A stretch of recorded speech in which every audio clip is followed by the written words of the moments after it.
अस्सलामुअलैकुम एवरीवन, कैसे हैं आप सब। उम्मीद करती हूँ बिल्कुल खैरियत से होंगे, मज़े में होंगे और होंगे अच्छे। Welcome back to my channel. बिल्कुल सुबह सवेरे का टाइम हो रहा है और मैं जो हूँ अपनी बेटी को स्कूल छोड़ने जा रही हूँ। यूके में अक्टूबर में काफ़ी ज़्यादा जो है ठंडी हवाएं चल रही हैं और सुबह के टाइम काफ़ी ज़्यादा सर्दी होती है।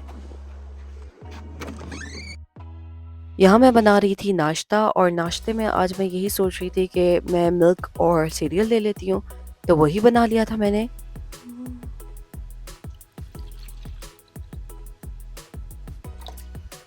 थोड़ी देर के लिए बाहर भी आ गई थी कि चलो थोड़ा-सा वेदर को मैं एन्जॉय कर लूँ। हालाँकि ये वेदर ऐसा है नहीं कि आप इसको बाहर जाएँ, लेकिन फिर भी घर में ही बंद रह के और घर में ही रह के काफ़ी ज़्यादा यहाँ जो है ना सर्दी के टाइम डिप्रेशन स्टार्ट हो जाता है। कोशिश करनी चाहिए थोड़ी देर बाहर फ़िज़ा में भी बाहर निकलें और वेदर को एन्जॉय करें। नाश्ता खुद भी कर लिया था और हस्बैंड को भी दे दिया था। इसके बाद मैंने वॉशिंग मशीन ऑन कर ली थी और जितने भी कपड़े थे जो जमा हो गए थे, उनको वॉश कर लिया था। और अमूमन मैं ये काम सुबह सवेरे जल्दी कर लेती हूँ, क्योंकि जैसे-जैसे दिन बढ़ता जाता है या ढलता चला जाता है, वैसे-वैसे हिम्मत भी डाउन होती रहती है। फिर इतनी हिम्मत नहीं होती कि मैं वॉशिंग मशीन ऑन करूँ, क्योंकि उसके बाद मुझे कपड़े भी जो है वो हैंग करने होते हैं।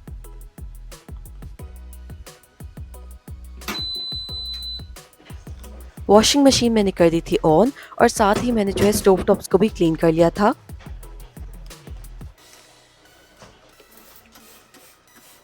ये प्रोडक्ट काफ़ी ज़्यादा अच्छा है एल्बो ग्रीस के नाम से, और जितना भी ग्रीस होता है या काफ़ी ज़्यादा सख्त दाग भी होते हैं, वो भी आराम से निकल आते हैं। तो मुझे कोई टेंशन नहीं होती, सिर्फ़ एक हाथ मारना होता है और जो है क्लीन हो जाता है स्टोव टॉप्स। आज काफ़ी ज़्यादा कुकिंग भी करनी थी, इसलिए जल्दी से मैंने स्टोव टॉप्स को क्लीन कर लिया था और बस फिर मुझे पता था कि कुकिंग स्टार्ट करनी है।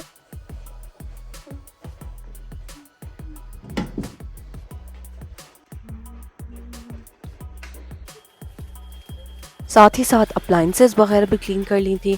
एक हाथ जो है बस मैंने हर जगह मार दिया था। अब मैं यूज़ करी थी डिसइंफेक्टेंट और इसे अच्छी तरीके से जो है वर्क सरफेस जो टॉप्स होते हैं उनको क्लीन कर लिया था।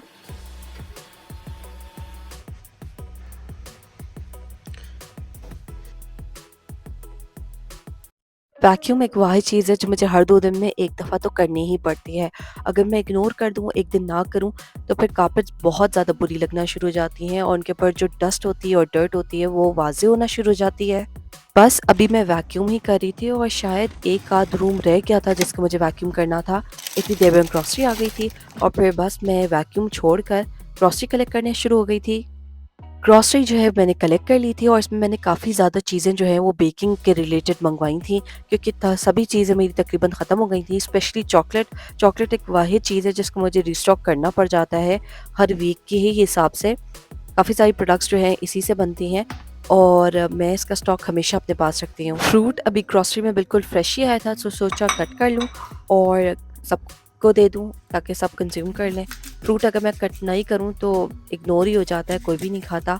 और मुझे वो वक़्त याद है जब हम पूरा का पूरा जो है वो एप्पल ऐसे ही खा लेते थे, लेकिन अब जब तक कट ना करो तो कोई भी नहीं खाता। तो फिर मैंने इसके स्लाइसेस कट कर लिए थे और सबको दे दिए थे, तो सबने अच्छी तरीके से खा भी लिए थे और एक मुझे ये सुकून था कि चलो आज जो है फ्रूट का कोटा जो है वो पूरा हो गया है।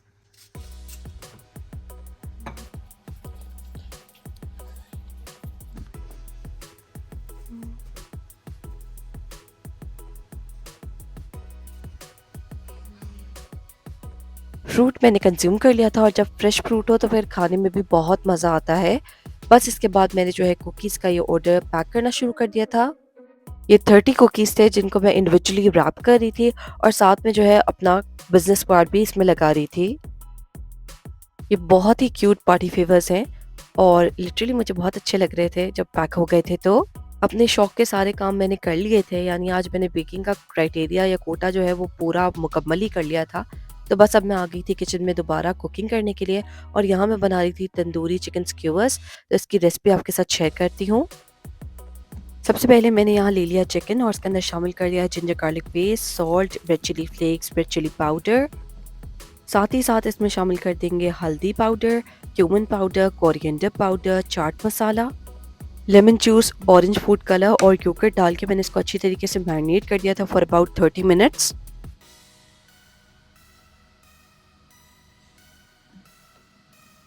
और फिर चिकन को जो है मैंने स्क्यूअर्स में डाल के जो है बेक कर लिया था। अगर आप चाहें तो आप एयर फ्राई भी कर सकते हैं, वरना डायरेक्टली स्टोव पे भी कर सकते हैं, यानी आप ग्रिल पैन में कर लें। तो बहुत ही मज़ेदार तंदूरी चिकन स्क्यूअर्स जो है वो रेडी हैं और इसको एंजॉय करें किसी भी चटनी के साथ। तो यहाँ मैं हरी चटनी के साथ एंजॉय करी थी। रेसिपी डिस्क्रिप्शन बॉक्स में डाल दूँगी, आप वहाँ से जाके देख भी सकते हैं। बच्चों के लिए मैंने क्विक वाली खिचड़ी बना ली थी और ये बहुत ही आसानी से बन जाती है, इसमें कोई मेहनत नहीं होती, लेकिन बच्चे शौक से खा लेते हैं इसलिए बना दी थी।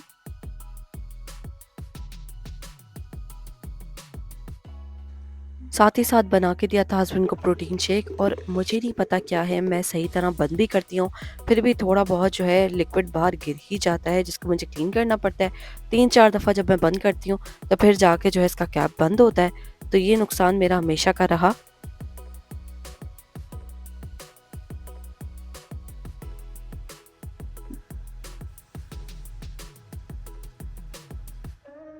किचन के काम करते-करते मुझे अंदाज़ा ही नहीं हुआ टाइम का और अब तकरीबन असर हो रही है। असर यूके में अब जल्दी ही हो रही है, 4 बजकर 19 या 20 मिनट पे हो जाती है। तो अब बस मैं असर पढ़ रही थी। और अगर ज़रा देर करो असर पढ़ने में तो मग़रिब फ़ौरन हो जाती है, इसलिए कोशिश करती हूँ जैसे ही टाइम हो तो वैसे ही नमाज़ पढ़ लें। बस फिर मैं नीचे दोबारा आ गई थी किचन की तरफ और यहाँ मैं बना रही थी कीमा रात के लिए। और ये बहुत मज़े का बना था, मैंने फूड फ्यूजन की रेसिपी से बना लिया था। तो काफ़ी डिफरेंट भी था, इसके अंदर कम से कम मसाले ऐड होते हैं और बहुत क्विकली ये बन जाता है। तो it was really good, different था फ्रॉम नॉर्मल रूटीन, तो ये भी अच्छा हो गया था। मैं साथ-साथ रेसिपी भी देखती जा रही थी और रेसिपी जो है फिर मोबाइल में ही लगा ली थी और साथ-साथ मैं जो है कुकिंग कर रही थी ताकि कोई मसाला भी मैं मिस ना करूँ। तो मैंने आज आपके साथ शेयर किया अपना normal routine from 8 AM to 5 PM. लेकिन इसके बीच में मैं काफ़ी ज़्यादा काम कर लेती हूँ जो शायद मैं रिकॉर्ड नहीं कर पाई। इंशाल्लाह नेक्स्ट व्लॉग में आपसे मुलाकात होगी, तब तक के लिए अल्लाह हाफ़िज़।